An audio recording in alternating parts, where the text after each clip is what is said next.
Mr. Backemeyer, you are now recognized for your opening statement for 5 minutes. Thank you, Mr. Chairman. As you said, my name is Chris Backemeyer, and I'm the Deputy Assistant Secretary of State for Iranian Affairs. I'm a career State Department official, and I've worked on Iran for the better part of the last decade. I welcome the opportunity to come before the committee, as well as the American people, and describe and correct some of the misunderstandings about the Hague Claims Tribunal settlement that was reached in January of this year. As you know, President Obama and Secretary Kerry announced the settlement on January 17th, when it was concluded and specifically noted that the settlement involved $400 million for the FMS trust fund that had been established with Iranian funds, as well as $1.3 billion as a compromise on interest on this sum. This was also posted on the State Department website. After the announcement, we received inquiries from Congress, and in each case, we offered to provide closed briefing to members and staff. And one member requested such a briefing, which we did provide.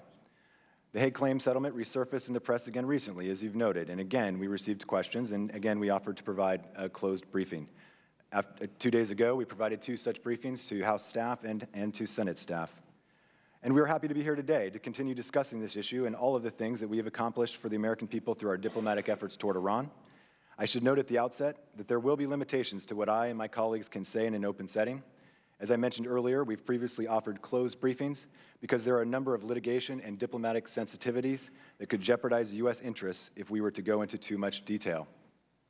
Specifically, as my colleague will explain in a minute, the settlement in January addressed a significant part, but only one part, of a much larger multi-billion-dollar claim which is being actively litigated. Iran has a long history of mining the U.S. public record for ammunition to use against us in claims litigation. This includes statements that have been made in congressional briefings. As a result, it is extremely important that we not say anything in a public setting that would jeopardize our defenses to Iran's remaining claims at the tribunal. With those limitations, though, I will proceed to provide you with as much information as I can. I think the best way to start is to take a moment to summarize a series of events that occurred on the weekend of January 16th and 17th, a weekend where we finalized a number of diplomatic efforts that advanced U.S. interests in significant ways. As you may be aware, at this time, the United States was pursuing multiple lines of effort that we sought to finalize on or around the same time in mid-January. First, we were on the verge of implementing the nuclear deal, and the International Atomic Energy Agency, or IAEA, was in the process of verifying that Iran had met all of its commitments under the deal. On that weekend, Iran's breakout timeline went from less than 90 days to over a year, and 98% of its enriched uranium stockpile was removed, and extensive transparency measures were implemented. At the same time, we were pushing to finalize an arrangement to get several wrongly detained American citizens, including Washington Post reporter Jason Rezaian, Christian pastor Saeed Abedini, and former Marine Amir Hekmati, safely out of Tehran, which was a top priority for us and one that I know Congress shared. We had been pressing the Iranians to release these Americans at every opportunity throughout the negotiations of the nuclear deal, and continued our efforts to secure the release over 14 months of separate discussions. These individuals were facing lengthy prison terms, if not potentially worse sentences on Trump dump, national security, and espionage charges.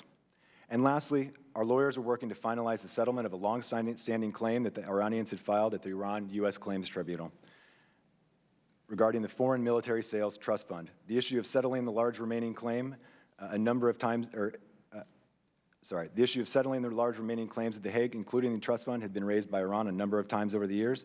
The Iranians had been making a push at the tribunal to have a hearing on this case, and we knew they were eager to settle the case so that they could address critical economic needs.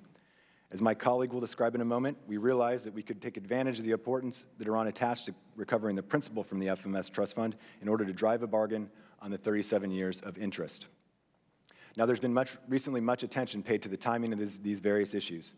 So I think it's worth clarifying here today, or I think it's worth clarifying some of the mischaracterizations here today.